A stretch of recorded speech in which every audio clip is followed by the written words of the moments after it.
Bonjour à tous et bienvenue pour le quatrième podcast du forum 24 secondes.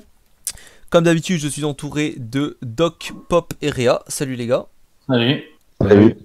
Alors, 15 jours de bon basket viennent de se passer et on avait prévu à la base de parler d'une certaine franchise qui joue pas très bien au basket en ce moment, n'est-ce pas Réa?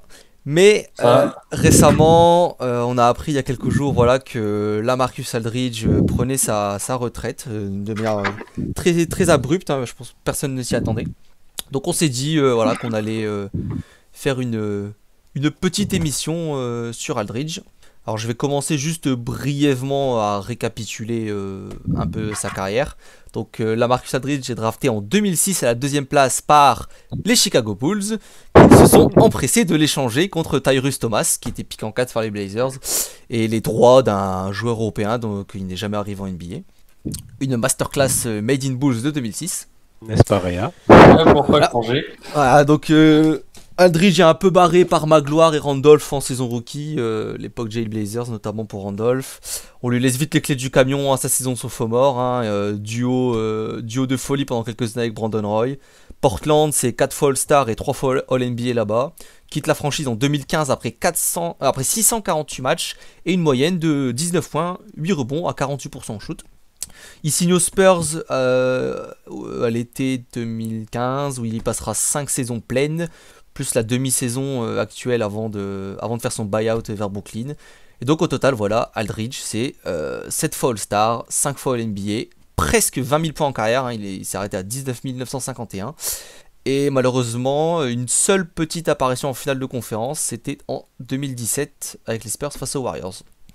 Voilà, petite présentation du joueur. Donc Aldridge a pris sa retraite à cause d'un épisode cardiaque qui l'a particulièrement effrayé d'après ses dires. Alors j'ai lu que c'était pas un syndrome mortel, mais ça peut provoquer des cas d'arrêt cardiaque, je crois si je me souviens bien. Et voilà, il n'a pas voulu prendre de risques et il a décidé de stopper sa carrière. Qu'est-ce que symbolise pour vous LaMarcus Aldridge? Est-ce que vous avez beaucoup vu le joueur? Voilà, je vous laisse la parole. Ah, faut pas se bousculer. Faut pas se bousculer, c'est pas grave. Bah Doc, vas-y. Bon bah allez, j'y vais. En fait, je veux pas être méchant, mais moi en fait, LaMarcus, c'est comme David Robinson. C'est bon joueur, il y a pas de souci là-dessus, très bon à son poste, mais en même temps, je sais pas, il manque un truc. C'est pas, tu regardes, au final, il a jamais été. Enfin, pour moi, c'était pas lui le franchise player, c'est quand Lillard arrive que Portland devient intéressant. Mais sinon, toujours avec son 20-10 tous les soirs. Et puis, quand il part aux Spurs, c'était la putain de recrutement. Et puis bon, Kawhi, et puis lui qui disparaît derrière, on connaît la suite. Dans le fond, ça a toujours été un lieutenant, quoi. Ce qui est déjà pas mal. C'est ça, oui. Mais on a des lieutenants qui, pendant 5 saisons de suite, te mettent plus de 20 points par match. On aurait bien tous voulu en avoir dans nos franchises, hein, mais c'est... Oui, c'est un petit peu pareil de mon point de vue. Très, très bon joueur, très, très sympa à voir, qui pose ses stats. Même si en défense, c'est pas toujours ça. Mais un bon lieutenant. Pop, ouais, puis il a eu un passage aux Spurs, une année qui m'a pas mal marqué, c'est l'année juste après le départ de Kawhi, où il qualifie les Spurs en grande partie seulement grâce à lui. Il met 23 points, il fait plus de 8 rebonds. Il fait une grosse saison pour qualifier les Spurs assez largement dans un Ouest assez fort. Moi, c'est une saison qui m'a pas mal marqué pour ce joueur, qu'avant je trouvais un peu soft, et puis j'ai pas mal changé d'avis sur lui, c'est un joueur que j'aime beaucoup maintenant. Ouais, avec plutôt un jeu à l'ancienne, dirons-nous, hein, pas en tout cas très 2021 comme jeu, beaucoup de mid-range, le shoot pas efficace par définition. Moi, j'avoue que l'époque pour Brandon Roy, c'était pas trop ma période basket, donc les premiers pas entre guillemets d'Aldridge en tant que co-franchise player, je les ai pas trop vus. Moi c'est plutôt du coup Lillard Aldridge, la série contre Houston que Lillard crucifie au buzzer, ouais, après les Spurs, les Spurs j'ai jamais trop regardé non plus. Je pense que vraiment mon grand souvenir de Aldridge c'est plutôt les quelques séries de playoffs qu'il a joué avec Damian Lillard, quand il était vraiment le lieutenant, pas très longtemps d'ailleurs, 2 saisons je crois du coup. Ouais. Enfin, il n'était pas officiellement le lieutenant. Ouais, c'est un passage sur de le flambeau terrain, tu voyais naturel. que c'était Lillard qui prenait les tirs et tout. Et devant, si on me disait, bon, c'est Aldridge quand même, notre go-to guy, etc. Ouais, c'est un passage de flambeau un peu naturel quand même. Mais ouais, c'est vrai que dans l'idée, c'était plutôt Aldridge la tête de gondole. Mais après, du coup, ouais, moi plutôt ces 2-3 années avec les Blazers que la suite avec les Spurs. Hein. Et encore moins avec les Nets, hein, vu qu'il a quasiment pas joué. Ouais, quelque part, il y a l'image des Blazers, quoi. C'est sympa, ça gagne pas mal, mais à l'arrivée, ça fait pas grand-chose. Ouais, bah, ils avaient pas le matos pour aller plus loin, hein, presque comme actuellement, j'ai envie de dire. C'est ça, c'est toujours la même histoire. Ouais, c'est compliqué. Ouais, c'est pour ça que je te dis, quelque part, il y a l'image de la franchise. Après, c'est intéressant ce que tu disais, Satya, sur au final, c'est la période Brandon Roy, c'est ce qu'on retient. Bah, déjà, c'est plus Brandon Roy que Aldridge, et c'est le buzzer beater face à Dallas, c'est ça? Ouais. Dans le Rose Garden, enfin l'image de cette époque, c'est ça. Brandon Roy qui revient blessé, etc., qui te met ce shoot de fou, et quelques années après, le shoot de Lillard sur Chandler Parsons. C'est une action d'Aldridge aux Blazers. Je sais pas si vous en avez une, vous. Moi, comme ça vient pas. Pas un joueur flashy, hein, donc clairement, bah, j'en ai pas du tout en tête. J'en ai ça. pas non Après, plus. c'est tu vois, sans être flashy, c'est un Duncan par exemple. Tu peux parler de ses finales face aux Nets où il frôle le quadruple, le double par moment, des trucs comme ça. C'est pas le joueur flashy, mais il a des moments. Alors que Aldridge, t'es là, bah ah ouais, il était en 20-10, mais j'ai rien d'autre.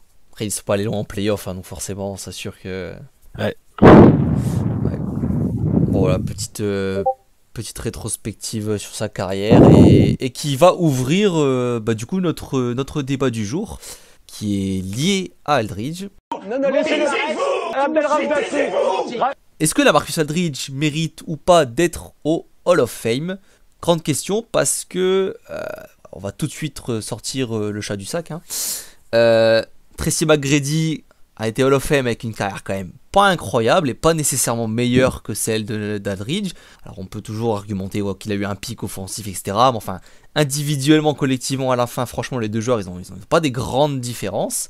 Est-ce que un joueur comme Lamarcus Aldridge peut aller au Hall of Fame? Et est-ce que ça veut dire qu'à terme, dans 10 ans, on verra DeMar DeRozan aller au Hall of Fame, par exemple? Ce genre de joueur qui met 20-25 points par match presque tous les ans depuis 10 ans, mais qui n'a pas des grands résultats collectifs en playoff.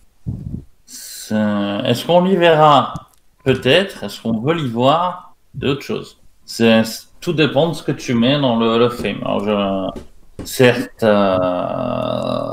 comme tu disais, il y a McGrady, donc à partir du moment où il y a McGrady, tu peux tout te permettre, mais est-ce qu'on en fait quelque chose de très élitiste pour les mecs qui ont vraiment une énorme carrière ou est-ce qu'on y met justement des joueurs comme ça ah ouais, solide, mais solide sans plus, quoi. C'est quoi, je vais me prendre un exemple plus proche que j'ai en tête. Reggie Miller. Parce qu'à la limite, McGrady, à la limite, il a eu un pic offensif quand même incroyable. Donc je vais peut-être prendre Reggie Miller. Reggie Miller, ça doit être quoi? Autant d'All-Star et de l'NBA que Aldridge. C'est sûrement, en statistiques pures, franchement, c'est les mêmes gars. C'est 20 points par match et pas des grands pics. Alors, Reggie Miller, il a des moments en playoff. Hein, je vais pas non plus dire que c'est personne. Genre, le choke, les shoots contre les Knicks. Bon, il a des moments. Mais à la fin, collectivement, il n'est pas franchement allé plus loin qu'Aldridge plus souvent. Hein, il doit avoir quoi, une ou deux finales. Enfin, il est en finale, je crois, avec Indiana quand il est au bout du rouleau. Mais il a quoi, une ou deux finales de conférence aussi avant Reggie. Enfin, voilà, collectivement, c'est pas dingue non plus. Reggie Miller est Hall of Fame, quoi. Ouais. Ouais, mais comme tu dis, il a des moments. C'est ça, mais du coup, je suis allé regarder, je suppose que vous savez, sur Basket Ref, il y a le truc de la probabilité de Hall of Fame. Ouais. Je suis allé voir là pour voir comment, par rapport à ces stats, que ça donnait. Ça donne du 50% pour Aldridge. Vous savez, pour Reggie, Non, vas-y. il est à 31%. Est-ce que le Hall of Fame, c'est là le problème, c'est que si ton Hall of Fame, c'est un Hall of Fame de moments, et enfin, c'est sur les critères. Quand tu vois qu'un T-Mac est first ballot, pour moi, c'est vraiment que c'est sur des moments. Et clairement, T-Mac a marqué son époque. Aldridge, je sais pas, ce sera le poste 4 préféré de ton poste 4 préféré, en fait, plus tard, j'ai l'impression. Si tu voudras un petit peu te la jouer, c'est quand tout le monde te parlera de dire que tu seras là. Ouais, mais il y avait aussi Aldridge à cette époque. C'est vraiment. Ouais, je pense que la grande différence entre Aldridge et Miller, c'est que Miller, c'est identitairement quelque chose de beaucoup plus fort, parce que en termes d'accomplissement individuel, il est en dessous, en termes de All-Star, All-NBA, mais par contre, il a des moments dont on se souvient, c'était le symbole d'Indiana et tout ça. C'est là où d'une certaine façon, je questionne les critères aussi, parce que est-ce que ton Hall of Fame du basket, c'est un Hall of Fame des grands moments du basket, ou c'est un Hall of Fame des grands joueurs du basket? Parce que je dis pas que j'irai pas dire que Reggie Miller c'est un petit joueur de merde, mais enfin, je me souviens il y a peut-être 2-3 sur le forum, je disais ben Reggie Miller, je suis désolé, mais en dehors de ces moments, enfin, il a rien de plus qu'un DeMar DeRozan. Hein, si DeMar DeRozan, parce que quand on en parlait, ça disait ouais DeMar DeRozan Hall of Fame, mais t'es un grand malade, jamais de la vie. Je dis pareil, mais il y a Reggie Miller les gars. Moi Reggie Miller, peut-être que c'est parce que j'ai pas vu cette époque, donc je me rends pas compte. Mais tu vois, d'un point de vue d'un mec 10 ans plus tard, parce que c'est ça le Hall of Fame aussi, 15 ans, 20 ans plus tard, tu regardes les joueurs, tu vois Reggie Miller, tu regardes un peu, tu fais bon, il y a rien d'incroyable quoi. Que, voilà. Ah oui, bah, il était un cran en dessous des superstars à l'époque, mais voilà, il les a quasiment tous fait tomber au moins une fois par un grand moment en playoff, et c'est un petit peu ce qui manque à Aldridge.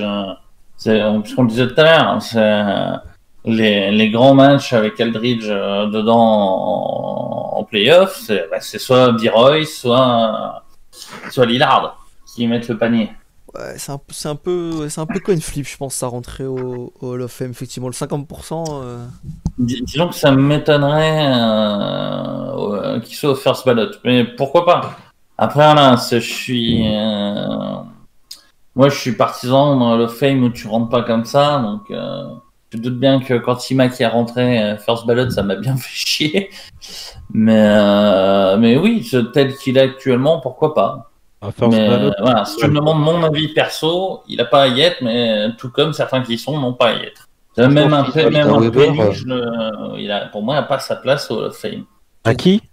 Vis-à-vis de Weber, il n'a pas une candidature non plus bien en dessous, Aldridge, hein, alors que Weber est pressenti pour y entrer. Ouais, Weber, il y a du parcours en playoff, il y a de la NCAA quand même.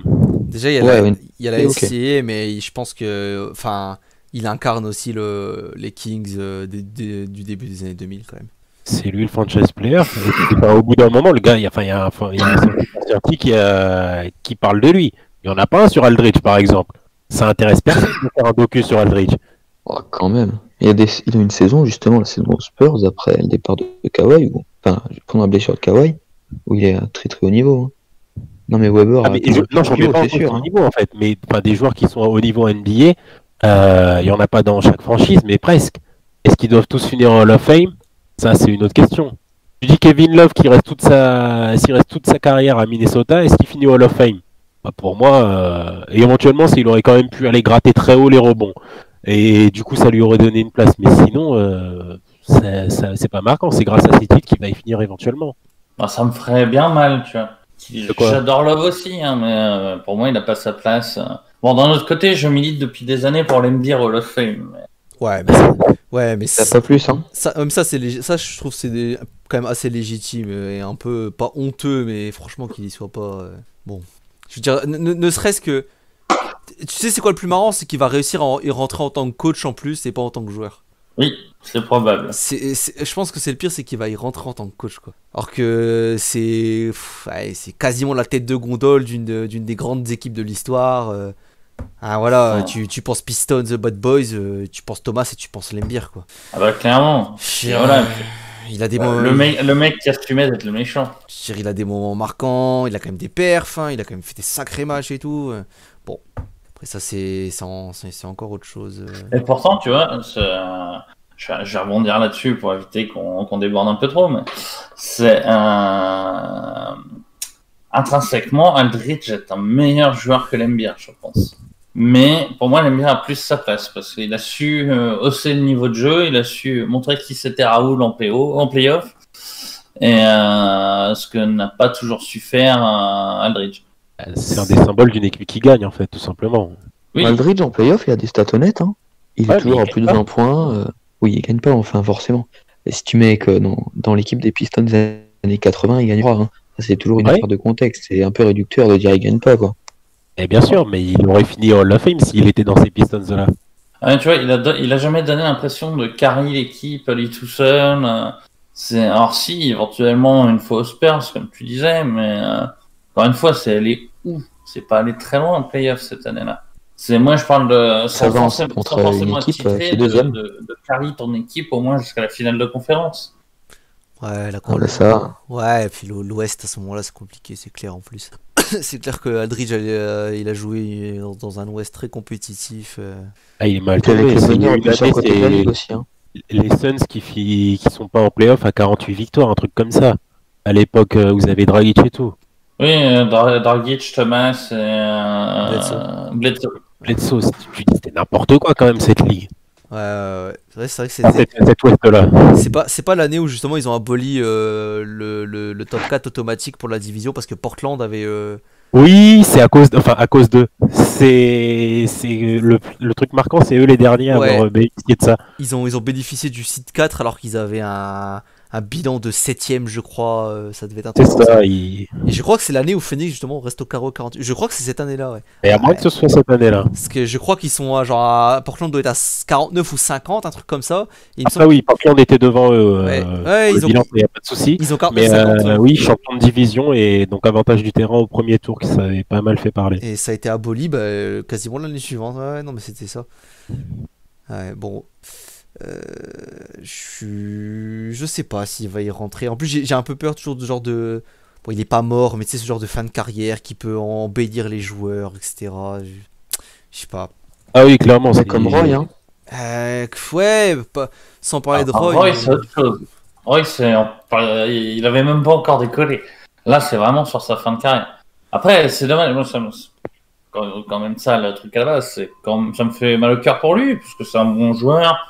Ça m'aurait pas dérangé, même si je suis pas fan qu'on stack le talent comme pas permis, ça m'aurait pas forcément dérangé que ce soit champion avec les Nets, à supposer que les Nets soient champions. Parce que bon, il a quand même eu une belle carrière, il a mérité sa bague. Ça Mais, aurait aidé son bah, push Hall of Fame en plus. Ça. Ouais, tiens, justement, j'allais poser la question. Est-ce qu'avec une bague, dans son rôle au Nets, là, entre 6e, enfin entre 7e et 9e homme, on va dire, est-ce qu'il est éligible au Hall of Fame pour vous? Ah. Pour moi, ça change pas le dossier. Après, je pense, honnêtement, je pense qu'il y entrera une année faible. Hein. Ouais, Tu finis par y rentrer, forcément. je pense que ça augmenterait pas énormément ses chances, mais ça augmenterait ses chances quand même. Ça fait quand même une bague à la fin où certes il a pas un rôle incroyable, mais il aura un certain rôle, tu vois encore. C'est ça. Après, Je tu pense que ça regardes. augmente ses chances. Genre tu passes de 50 à 60% sur Basketball Rêve, tu vois par exemple, ce genre de petit boost quand même. Mais c'est pas Ouais. dans l'imaginaire dans des tous gens, les ça cas, va il sera. changer grand-chose. Tu te dis, bah, un Jason Kidd ou un Peyton, on s'en fout de leur bague au final. Quoique celle de Kidd, quand même, Quitte quand même. un parce rôle un qu'il peu est- plus ouais. important. Même Peyton en vrai, en y repensant, mais c'est pas l'apogée de leur carrière dans ce sens-là. Oui, ce serait. ouais, donc, quelque part, ça m'en est plus beau d'arriver à remporter un titre quand t'es plus à ton pic, justement, mais que t'arrives encore à avoir la rage, le niveau pour aller chercher ça. Ce serait plutôt Même si c'est plutôt le mal alpha. c'est plutôt une Ouais. bague, c'est plutôt une bague genre The Morning en 2006 quoi. C'est ça, parce que tu vois, en fait, le truc, c'est que des Kidd ou Peyton, ils ont prouvé en alpha. Et puis, comme ce que je disais tout à l'heure, c'est pour moi, Aldridge, c'est comme l'amiral. Ouais, c'est un lieutenant. On parle du joueur, ouais, incroyable, incroyable. Enfin, tu veux gagner, tu prends pas ce joueur en premier choix. Ouais, bon on verra. Hein. Je sais pas, je sais plus c'est combien d'années l'éligibilité, enfin avant d'être éligible. 5 ans, je crois. 5 ans, ouais, bah écoute, rendez-vous une première fois en 2026. Hein, Ouais, bah, faut déjà voir qui va prendre sa retraite en fin d'année. Tu te dis, un Melo, il prend sa carrière, déjà, ça fait une place qui saute. Ouais. De toute façon, Enfin, il prend sa carrière, il prend sa retraite. ouais, il peut prendre sa carrière et avec, c'est pas grave. Non, mais c'est vrai que dans les 5 prochaines années, je sais pas, j'ai pas beaucoup de joueurs en tête qui vont prendre leur retraite. Hein. Bon, j'ai LeBron sûrement, mais Melo. Ouais, mais t'as Paul. là, probable qu'il prend sa retraite d'ici 1 ou 2 ans, c'est ta Melo. T'as Melo, ouais. En Hall of Fame qui me vient directement. Non mais tu vois, Après, en supposant qu'Aldridge rentre pas la première année, donc genre deuxième ou troisième année, je veux dire, faut voir qui porte la retraite dans 2-3 ans, et je suis pas sûr qu'il y ait beaucoup de gens qui prennent la retraite d'ici 2-3 ans en vrai. Hein. Peut-être Paul, bon, il y a que peut-être Chris Paul d'ici 2-3 ans, ça doit être jouable. Oh, Chris Paul, je le vois jouer peut-être pas jusqu'à 40 ans, mais je le vois jouer encore 2-3 ans facile. Hein. Ben, un petit minute aux Lakers, c'est pour finir, et puis voilà. ouais, c'est. Je sais pas. Il n'a pas le jeu le plus physique, je serais pas surpris en tout cas de le voir jouer encore en 2024. Moi je serais pas surpris non plus, mais à voir. Je pense que c'est une possibilité selon son envie. Ça dépend de son envie personnelle en fait. J'arrive pas à savoir s'il irait chercher une bague en chopant une vedette, typiquement aux Lakers. Dire, je rejoins mon pote et puis on verra ce qui se passe. Ouais, je sais pas. Bah, il l'aura cette année de toute façon. Oui. Après, c'est décimé à l'Ouest là, avec les blessures récentes. Quoique j'ai vu qu'au final, c'est pas si grave pour. Mitchell. Ouais, Ouais, pour Mitchell. 2 à 3 semaines, j'ai lu. Ouais, c'est une entorse quoi en gros. Ouais, il va se reposer et arriver pour les playoffs. Il va arriver pour les playoffs, ouais. Bon, on va passer à notre deuxième section, notre petit quickfire. I'm fast as fuck, boy. Still fast as fuck, boy. Come get some. Alors j'ai noté encore une fois trois faits de ces 15 derniers jours. Le premier, notre Lillard Eco Plus, Stephen Curry, qui est on fire, avec ses 53 points et 10 trays contre Denver, et ses 42 points et 11 trays contre OKC. Donc déjà, énorme performance. Est-ce que Curry a lock sa position de first team All-NBA cette année avec ses performances? Lock, non, je pense pas. Sur la first team, je sais pas. Après, moi, comme... Non, second team, oui. Parce que vous voyez, vous mettez qui là en first team concrètement? Parce que moi, avoir Curry dans la first team, ça me choquerait pas. Hein, genre... Ah, ça me choque pas, mais c'est juste là, c'est choisir actuellement une first team, je peux pas encore te dire. Okay. Moi, je sais qu'il y a Harden en guard, à coup sûr. J'irais Harden Paul. Ouais, Ouais. après là, je t'avoue qu'en préférence perso, je pense que je récompenserai Paul aussi, mais tu sais, toi aussi, comme moi, que Paul ne sera pas first team All-NBA, hein, pas avec des stats comme ça. Ouais, mais il y a faux. quand même Doncic, Lillard, qui aura l'idée saison comparable à celle de Curry, donc ça me paraît compliqué de dire que c'est un lock. C'est peut-être un favori, ou en tout cas c'est très serré avec les poursuivants, mais pour moi c'est pas du tout fini en tout cas. Bah ouais, avec les Blazers, comment ils jouent actuellement, je sais pas si je mets encore Lillard devant, à vrai dire, malheureusement. Je pense pas, il passe pas le cut. Hein. Enfin, sauf si ça. Après, là, il reste encore quelques matchs, donc les dynamiques peuvent changer.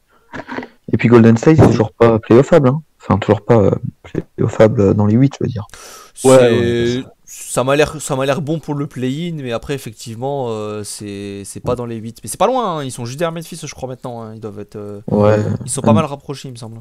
2 défaites de plus. Ouais, bon en tout cas grosse performance quand même putain. Ça rappelle que le mec il prend de feu quand il veut. C'est un joueur correct, ouais. Ah, puis, c'est bien, c'est comme d'habitude, on dit un truc, il se passe le contraire. Moi, je serais les auditeurs, je parie le contraire de tout ce qu'on dit. On gagne de l'argent. Curry va être nul à chier pendant 15 jours les gars, notez bien.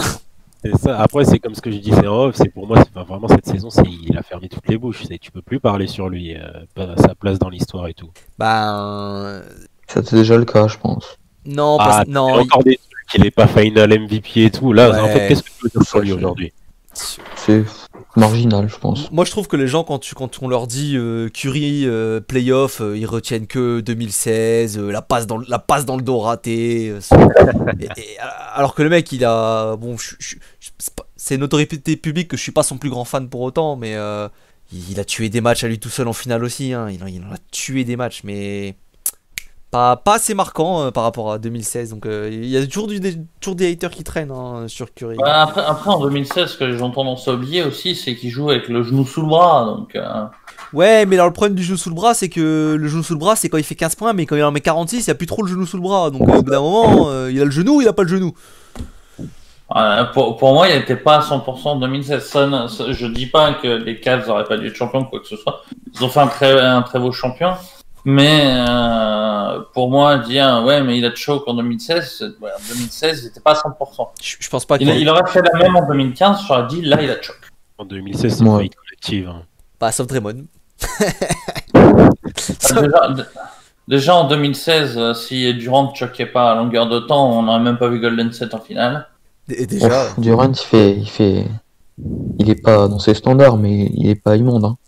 Si les trois derniers matchs contre Non, Golden non. State, il sort deux bouses. Il sort Alors, deux j'en ai bouses. parlé récemment. J'ai sorti les box scores, tout ça. Il fait des matchs qui sont pas dans ses standards, mais il fait des matchs tout à fait acceptables. Hein. Et Ouais, mais- surtout quand on prend 115, Ouais, mais compliqué. le truc de la box score, c'est que à chaque fois, il a bien commencé ces matchs-là. C'est ça. Je pense que si tu refais le traçage tir par tir, moi de mémoire, il commence souvent plutôt bien les matchs, mais il les a jamais bien finis par contre. Ces 3 matchs-là qui perdent Ça- de suite, le 4ème carton, je crois, à chaque fois, il est immonde. mais ça c'est une histoire de storytelling. Dans le quatrième carton, et s'il rate les tirs dans le premier quart et qu'il les met dans le quatrième quart, finalement le résultat est son le même. rôle, c'est de les mettre dans le quatrième, Ouais, en fait. mais- Non, son rôle c'est de mettre des points, peu importe où c'est dans le match. Oui, Ouais, mais s'il en met pas. c'est Faut raconter des histoires, c'est tout. Oui, bah, Son si- rôle, c'est il de peut mettre des être à points 0 quand sur on 20, a tu lui donnes le dernier tir, faut qu'il le mette, c'est tout. je suis d'accord que son rôle, il met des points, mais si dans le 4ème quart, à chaque fois, il met pas de points, c'est aussi pour ça que l'équipe elle perd à la fin. Ah, mais Ouais, alors, s'il met pas les il points va dans le peut-être premier gagner quart, avec il est pas le- dehors le terrain au quatrième quart. Et Dieu sait que ça me fait mal de le dire, ça. On est parti Je suis un en peu. train de regarder, c'est pas ouf. Hein. Le game 7, ça va, 10 sur 19. Le Ouais. game 6, 10 sur 31. Il réussit à faire pire que Russell quand même. 10 sur 31, c'est moche quand même. Ça, c'est. Putain, surtout pour un joueur comme lui, 1 sur 8 à 3 points. C'est moche. Bah, tu me diras, il est Ah pas ouais, en reste. mais je vous ai dit, il y avait un match qui était dégueu, je crois que c'était le 6, et les deux, il y en a un correct et un bon. Tu dis le game 5, il fait 40 points, 12 sur 31, 3 sur 11 à 3 points. 13 sur 13 au 40 lancer. points, tu vas pas dire à un mec. Oui, enfin, à Un 31 mec, tirs. mec, Il fait un 31 tirs, mais- j'espère bien que Kevin Durant met 40 points sur 31 tirs quand même. Il, putain. tu dis, il a un pourcentage plus dégueu que Westbrook, et on sait que c'est pas monsieur propre Westbrook. moi j'ai l'impression qu'on dit tout le temps que les finales de James en 2015 c'est des finales incroyables, il a 39% au tir. Hein. Ouais, mais le reste de c'est l'équipe dans la est même veine. dégueulasse. Ouais, mais il fait. Ah, c'est- Moi aussi, je trouve qu'elles Après, sont. Moi aussi, je t'as trouve le contexte. moi aussi, je En trouve qu'elles sont 2015, il y surcotées. a LeBron et personne autour. Moi aussi, je Ouais, trouve qu'elles sont après- surcotées. Non, mais il y a vraiment plus personne. Par contre, ton pivot, Ton c'est meneur Mozgov. titulaire, voilà, ton meneur titulaire, c'est Della Vedova. Le deuxième meilleur joueur de Il va dans 2015, c'est J.R. Smith. Randy Quand même. l'année d'après. Attends, Là, ils prennent 45 millions à 3, hein. C'est bon joueur. En réalité, Bon, allez, on est parti trop loin là. Allez, recentrons. On est parti trop loin. Le 24 points 30 rebonds d'Enes Kanter contre Détroit la semaine passée. Et vu qu'on parlait de faut être benché. Et vu qu'on parlait de Portland, Nurkic il a pas l'air ouf pour l'instant. Enfin, je le trouve pas ouf depuis qu'ils sont revenus.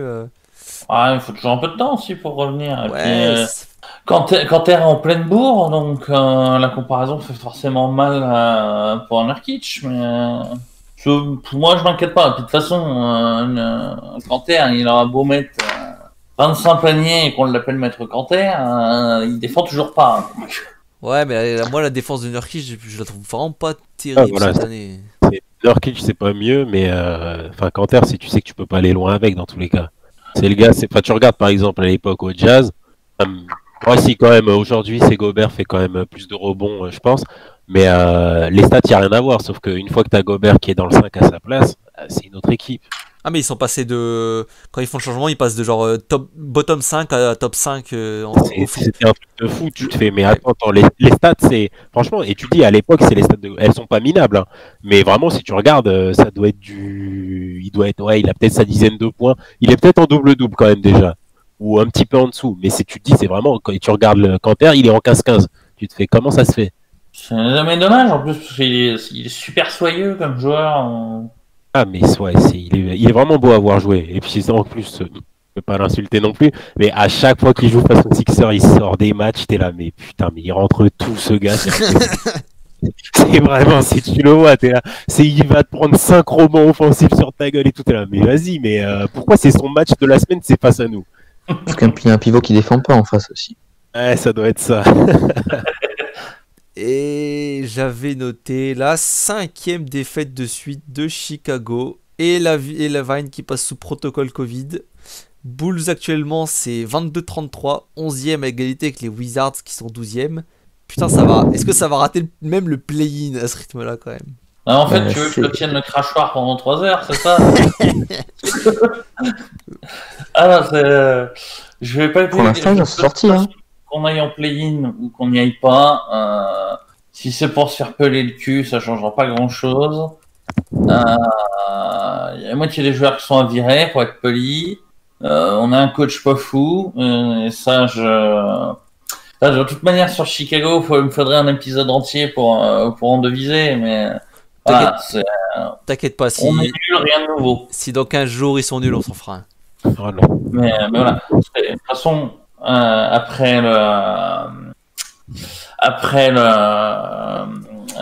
au moment de la trade deadline pour le trade de Vucevic et de Tice, j'avais dit ça manque de défenseurs, ça ne manque pas, les mecs n'élèvent pas leur niveau, il y a quasiment que Vucevic et Lavine qui sont à leur niveau. Donovan il essaie de faire ce qu'il peut, mais ça reste Donovan, hein, c'est un coach moyen. Je suis pas étonné. C'est déjà Rick Ouais, Rack, hein. sur les Bulls, je me pose au final, je me pose une question sur Wendell Carter Jr. puisqu'on disait qu'il s'était perdu, mais enfin, c'est juste l'équipe qui s'est perdue au final. Ah, Il a l'air de revivre un petit peu au Magic et tout, et puis il a l'air. Je pense qu'il va confirmer ce qu'on voyait de lui depuis 2-3 ans. Ah, mais moi, c'est pour ça que j'aurais voulu que ce soit Laurie qui soit envoyé à Orlando et pas Wendell. Hein. Ouais, je pense qu'ils en voulaient. Oui, ça par contre. Bien. Je pense Je me doute bien qu'Arnisova, c'est pas assez con pour dire bah non, je vous offre Wendell. Je pense que clairement ils veulent débarrasser Laurie parce que le casse-tête du contrat, lui aussi, il va être bien embêté. Oh, moi, je lui fais même pas de. Je lui fais. Je lui dis ok, tu signes le fair sheet et puis voilà. Sinon, casse-toi. De toute façon, qui va poser beaucoup sur lui. Je sais pas. Parce qu'ils s'en foutent, il est RFA. Hein. Ils disent vas-y, va chercher ton contrat. Nous, on choisit de s'aligner si on veut, mais va chercher ton contrat. Je sais pas qui va lui offrir un gros contrat. Il fait pas une saison de rêve, hein, donc ça. Ah, mais moi- Non, c'est comme John Collins, c'est ça, aux Hawks. Ouais, John Collins. C'est. Ouais. Non, c'est un autre niveau offensif. hein. Moi, plus. Ah non, j'ai pas dit que je dis pas qu'ils ont le même niveau ou quoi. C'est je te dis par rapport à leur prétention Ah, salariale ok. éventuelle et ce qu'ils valent. C'est, je pense qu'ils vont avoir une petite désillusion cet été. Je peux encore voir quelqu'un craquer sur John Collins. Je peux voir une équipe faire un peu craquage et surpayer. Pas Laurie. Finalement, Collins, je suis c'est un bien très bon content joueur. que Laurie ait refusé le contrat qu'on lui avait proposé, tu vois. Ouais, il avait une belle offre, je crois, sur la table. Hein. Ouais, c'est 15 ou 16 millions, je crois. Ouais, Ouais, bah, c'est ça. C'est pour ça que je parlais de Collins. C'est ils ont tous les deux une offre qui est franchement bonne. Et les deux, non, je vaux plus. Bah ok, va chercher. Moi, je pense que Collins vaut plus, ouais. Ouais, je sais pas. Je sais Moi- pas où en tout cas. Moi, je te dis, je serais quand même pas surpris si quelqu'un va craquer sur Collins. Quand même.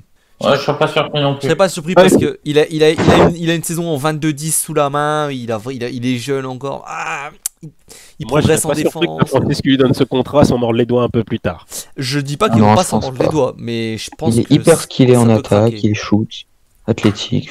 C'est Là un où super Markkanen, super s'il a attaquant. plus de 12-13, je serais Ouais. surpris. Marquez, je serais surpris qu'il ait cette genre d'offre. Mais Ouais. après, comme je disais tout à l'heure, hein, moi au-dessus de 8, salut, c'était sympa. Ah, mais ça, c'est utopique. Ouais, je pense quand même qu'il aura un peu plus. Ouais. Même des Bulls, il aura genre entre 10 et 12. Bon, Oui, ça on verra, mais c'est que mon avis. allez, la partie la plus intéressante. Le grand quiz NBA. Quelle mer fermée de l'Asie occidentale est bordée par la Jordanie et par Israël? C'est la mer Noire. Et donc, vu qu'on a parlé un peu d'Aldridge, on a parlé d'un vieux joueur qui prend sa retraite, bah, je vous ai fait un petit quiz vieux joueur. Pour vrai, ça. Ah, faut voir.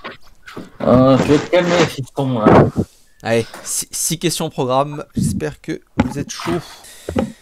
Première question. Quelle est la dernière équipe d'Hakeem Olajuwon? Toronto. Orlando? Toronto. Bien joué, Réa. Eh ouais, le pauvre Hakeem sous un maillot de Toronto. Je pense que beaucoup de gens ont envie de Ouais, si, c'est bon, j'ai l'image, mais ouais, j'arrivais plus à la remettre. faire en sorte que ça ne soit jamais J'aurais arrivé. préféré ne jamais voir cette image d'ailleurs. Eh Mais... ouais. Ouais, non, mais en fait, c'est parce que c'est à chaque fois, si j'oublie toujours, enfin, c'est peut-être une de tes questions ensuite pour Ewing. Non, je l'ai pas, mais oui, c'est Ewing par contre qui Ewing, a joué. oh. Ewing, à chaque fois, en fait, c'est les deux, je sais jamais lequel a fini où.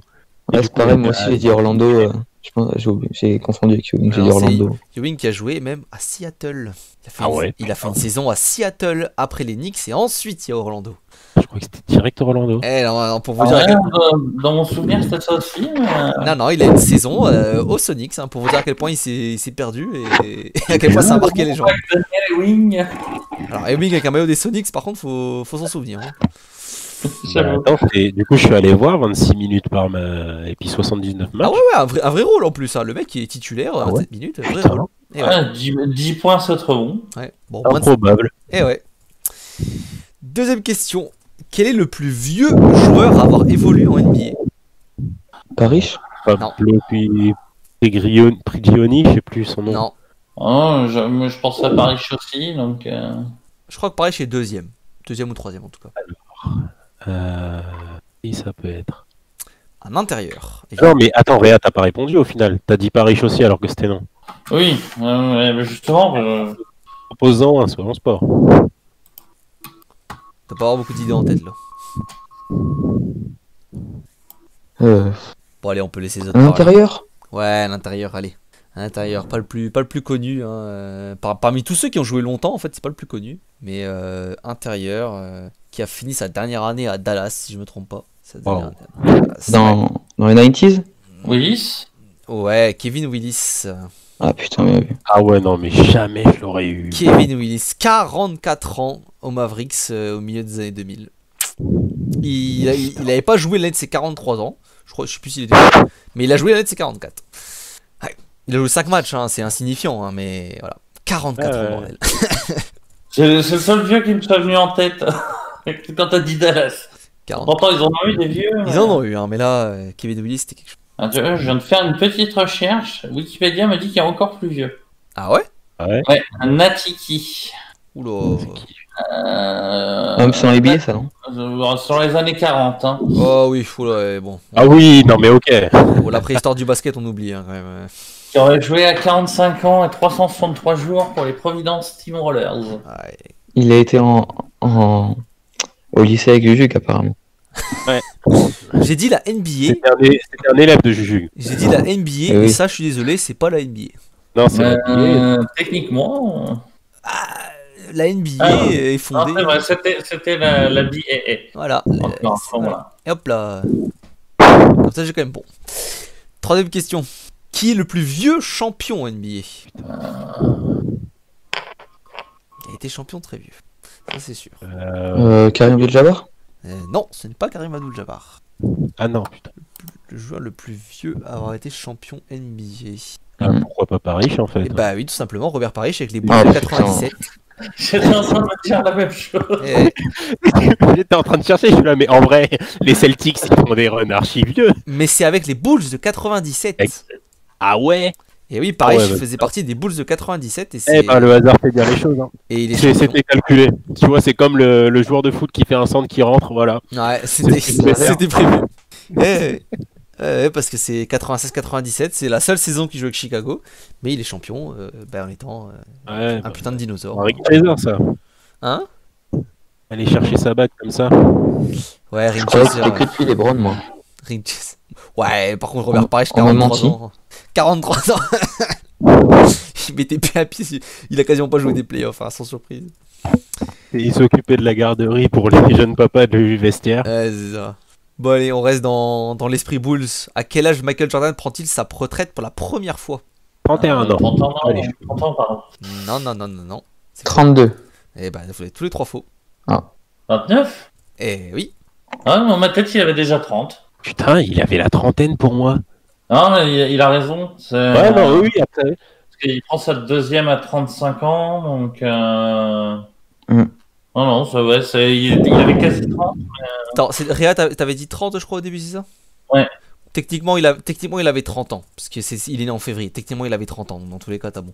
Ok, mais non, c'est bon. Parce que c'est l'année de ses 29 ans. J'oublie que Bibble Ref mettait l'année. Mais à la fin de la saison, il avait 30 ans, en tout cas. Voilà. Ouais. Pour refaire une super carrière dans le baseball, mais évidemment, juste après. Ouais, mais lui... Pas si dégueu que ça, ceci dit. Hein? Pas si dégueu que ça, apparemment. Non, pas si dégueu que ça, en vrai. C'est un joueur lambda, mais de mineur, mais pas si dégueu que ça. tout le monde ne peut pas dire j'ai été en Ligue mineure et le GOAT de la NBA. Compte tenu du nombre de joueurs qui n'arrivent pas en Ligue majeure, oui, clairement, c'est déjà pas mal du tout, pas si dégueu que ça. Et ben, Réa, 3 points déjà sur 6 questions. Normal, on parle de vieux. Pop qui a fait genre qu'il allait gagner, à la ramasse, hein, complètement. Non, mais Allez, ouais. c'est les croisés. C'est ça, c'est les croisés du cerveau. Ça arrive, hein. Qu'est-ce qui faisait la particularité de Bill Russell lors de ses 3 dernières saisons NBA? Il était entraîneur-joueur. Entraîneur-joueur. J'ai entendu Doc qui a dit coach, mais Pop est plus rapide, je pense, là-dessus. On demandera la VAR un peu plus tard, mais... Ah, puis faut bien qu'on lui laisse un point. Il a dit qu'il allait nous défoncer. On va pas l'utiliser à 0 point. Entraîneur-joueur. On utilisera la VAR, moi j'en sais pas. Entraîneur-joueur des 3 dernières saisons et 2 titres, je crois, hein, quand même. Hein. Le mec, aucun respect. Aucun respect. Et dernière question. En quelle année David Robinson gagne le titre et se retire par la même occasion du basketball professionnel? 2003. 2003 Oui, Ah, bien joué. 2003. Rien plus rapide.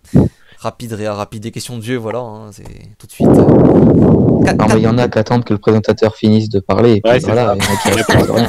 Aussi, on Il a donnera la main. attendu qu'il ait fini de parler. Eh oui, il a vraiment attendu. Alors, je dois taquer. À la seconde où j'ai arrêté de parler, il a dit direct la réponse. Hein, c'est 4 points hein, quand même, les gars. Hein. Bah voilà, mais je crois que tout le monde a gagné un quiz du coup quasiment maintenant. Non, j'ai pas gagné moi. T'avais pas gagné une fois? Non, Je te dirai, je du réponds bien à la question bonus, mais avant, je marque pas de points. C'est pas de bol ça par contre. Ouais. Pas de bol, ça, C'est pas le deuxième quiz que je gagne Et d'ailleurs. bah c'était le deuxième du coup, c'était soit toi le deuxième, ouais. Je crois que c'est 2-2 avec Pop. Je ferai les comptes, je regarderai. Je vous lâche la petite question bonus. Kobe Bryant a pris combien de tirs dans son tout dernier match NBA? 50. 40 50, ouais. Putain, il m'a encore devancé. 50 points. C'est l'anniversaire de ce match il y a quelques jours. Et oui, c'est pour ça que. Oui, il y a eu une belle vidéo. C'est quoi, c'est 13 avril, un truc comme ça? Je crois. Alors, j'ai plus la date exacte, honnêtement. On va demander à la bonne. Il va rester en retraite le jour de l'anniversaire de mon fils. Toc. Alors, je vois des trucs qui datent du 14, mais c'est peut-être le posté le lendemain. Non, c'est le 13, c'est ça. Ah oui, C'est le 13, voilà. 13 avril. je 13 me avril. souviens On pas. va retenir le temps, Pour regarde. moi, c'est le 15 ou le 16, tu vois. Donc, Enfin, dans la nuit du 13 au 14 pour nous, mais donc 13 avril là-bas. Voilà. Bien, belle victoire en tout cas, Réa. Même la question bonus, écrasante. Domination. Je ferai un quiz pour les jeunes Pop après, t'inquiète. Puis on se fera un petit quiz Sixers un jour pour laisser une chance à Doc aussi. Et je me foire sur ce truc. Moi, il faut un quiz net. En vrai, franchement, tu veux faire un quiz très drôle, c'est un quiz sur les joueurs tanking Sixers là, de Process. Ah ouais, bah, vu le nombre de mecs qui sont passés, on peut s'amuser. Oh là. Et franchement, je suis même pas sûr de gagner. Hein. Bah, parce que pour se souvenir de tous les mecs qui sont passés, franchement, c'est chaud. J'en ai en tête, mais c'est chaud. Ouais, j'en ai 2-3 en tête, mais par rapport à ce qu'ils ont fait après, ensuite ce qu'ils ont fait aux Sixers même, aucune idée. Ah, le génial Tony Rotten, le crack J'allais te le dire, ou le KJ sont- McDaniel. Jack Sampson. Avec les Shved. J'aime bien Shved. En plus. Shved, j'ai plus l'époque. Enfin, j'ai plus son passage au Knicks Et en au Knicks. tête, moi. Ouais. Son passage au Knicks en tête, ouais. Bon, bah voilà, qui clôt notre podcast Aldridge Hall of Fame. J'espère que ça s'est bien passé pour tout le monde. On se retrouve eh bien, dans 15 jours, a priori, hein, plus ou moins. On peut presque déjà noter qu'on va parler des Bulls, hein, parce que, à moins qu'ils. Comme c'est un podcast maudit, peut-être qu'ils vont faire que gagner sans la Vine, mais j'ai quand même quelques doutes. Ça me ferait bien mal. C'est très bien mal hein, qu'ils gagnent sans lui. Ça relancerait des sacrés débats, ça. Merde, que je puisse cracher sur les joueurs que je supporte, bordel. Allez, portez-vous bien. Dans 15 jours, tout le monde. Salut. Salut. Salut.